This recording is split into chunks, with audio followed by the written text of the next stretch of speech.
Welcome to IELTS vocabulary course number 3. My name is Louis. I'm a professional teacher, and today we're going to be talking about words to describe changes. Okay, so we're mainly going to be using verbs and adverbs to do this. So here's the agenda: introduction, vocabulary overview, usage practice, and for this, we'll do fill in the blank, and we'll also make our own sentences. The next part is a long answer, where I will give you an assignment and you have to create a long answer, like 2 paragraphs, using some of the verbs and adverbs we have learned. And finally, I'll tell you how to practice on your own. So make sure you stick around to the end of the video because that is very important. Okay, just a short introduction here. In English, there are many verbs which describe change. It is important to know these verbs because they often have precise and subtle meanings. There are also many adverbs which modify the verbs. The adverbs are also very expressive and precise, so it's important to know exactly what they mean. Let's go right into the vocabulary. Here are the verbs: decline, decrease, drop, fall, fluctuate, go down, go up, peak at, reach a peak of, remain constant, remain steady, and rise. So some of these verbs mean go down: decline, decrease, drop, fall. Some of them mean go up: increase, rise, and fluctuate. Do you know what fluctuate means? It means up and down. Something is changing, it's going up and down. And when we say reach a peak, that means we're talking about the highest point of something. Okay, and here's the adverbs: dramatically, gradually, sharply, slightly, steadily. Dramatically means a lot. So if I say the price of oil declined dramatically, it means the price went down a lot. Gradually means a little bit each time. For example, my monthly income declined gradually. Every month it went down. Sharply is similar to dramatically. It means something has changed a lot, so we can say that the number of students rose sharply. Slightly and steadily. Well, slightly is just a little bit.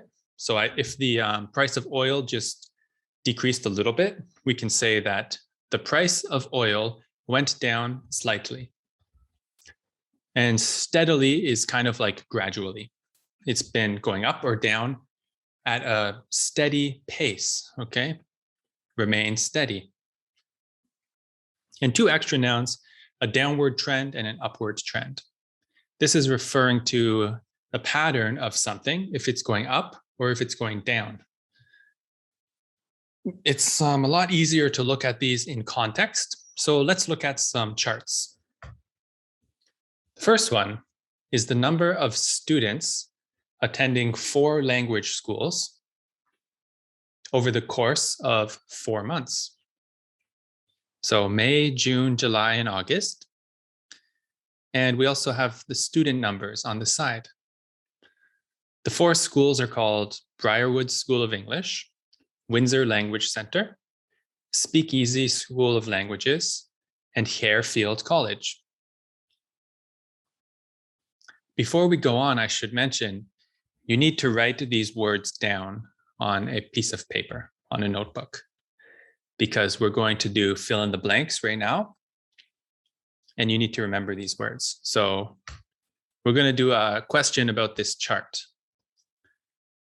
Okay, it says between May and August, student numbers at the Briarwood School of English. Now, Briarwood is the first column, the lightest color. We can use 3 different verbs here. So, do you know the answer? We can use increased, rose, or went up. Okay. This is past tense. Okay. Past simple.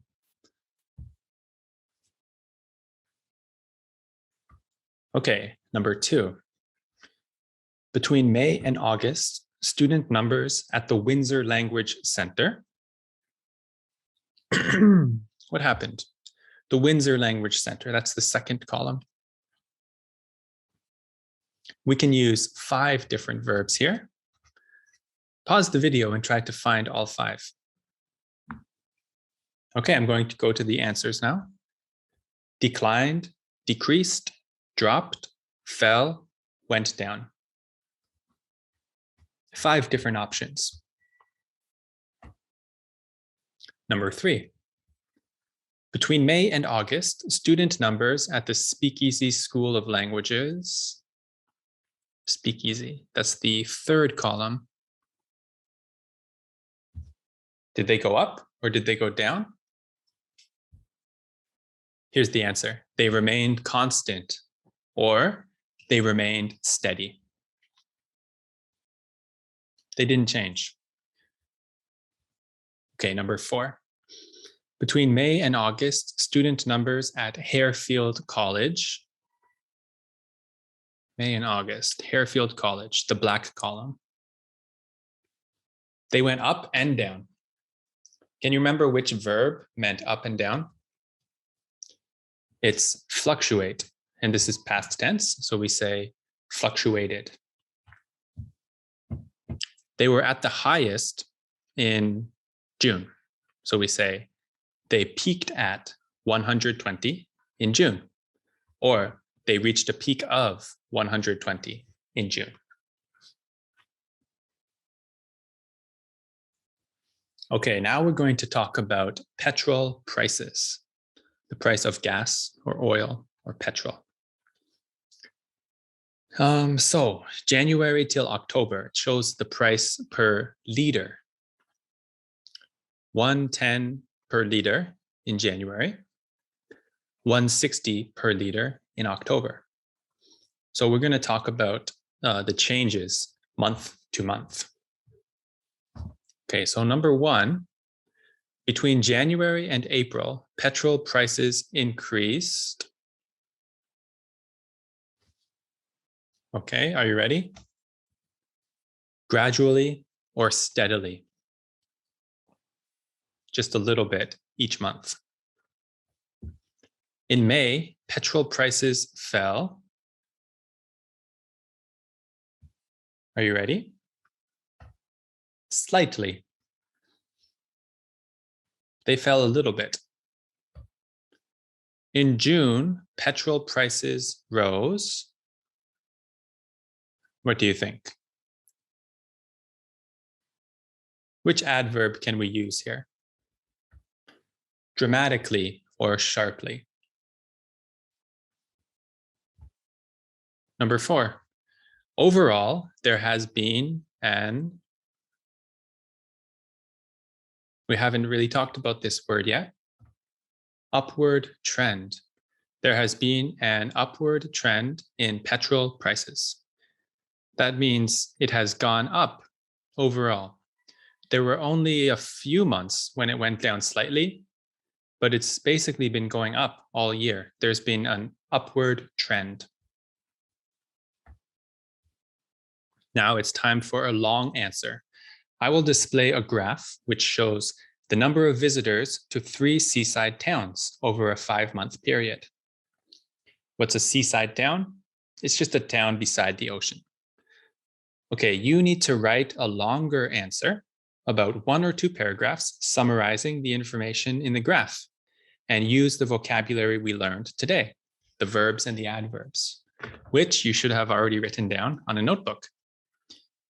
Some of you don't want to practice writing, so don't write the answer. Just pause the video and try to speak, try to use all the words in a sentence to describe the following graph, and here it is. Visitors to seaside towns from April to August.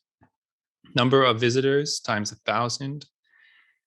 Okay, Sea Haven, Bridgeport, West Hampton.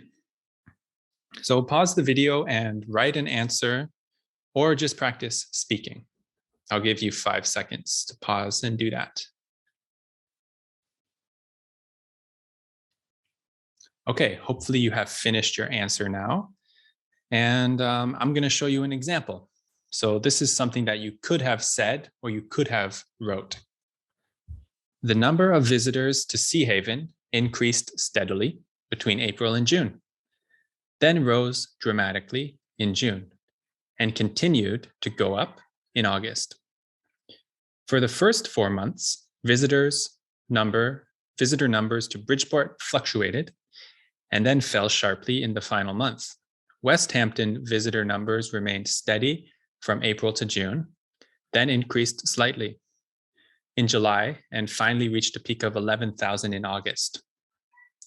Overall, there was an increase in the number of visitors to Sea Haven, or you could say there was an upward trend, and West Hampton, but a decline or a downward trend in the number of people visiting Bridgeport. So I hope that you had an answer similar to that. If not, you can study this and write it down and practice reading it. So that's the end of the lesson, but we should go over how to practice. First, write the vocabulary down. Next, I've included a link in the video description to some interesting graphs. You can look at these graphs and try to describe what's happening in the graph using the verbs and adverbs we learned today. Next, maybe you can write a comment which includes some of the verbs and adverbs that we learned, and then you can check to see if you're using it right, because I will respond or somebody else will respond. And finally, incorporate these verbs into your spoken English vocabulary. So do you have a language partner with whom you can speak English, or do you have an English teacher? I do teach English, and you can find my email in the description, and I can teach you. I'm also on a website called italki. You can just search for my name, which is also in the description. So don't forget to support the channel, subscribe, and like and comment. And I'll see you next time for lesson number 4 in the IELTS vocabulary course. Okay, good luck studying.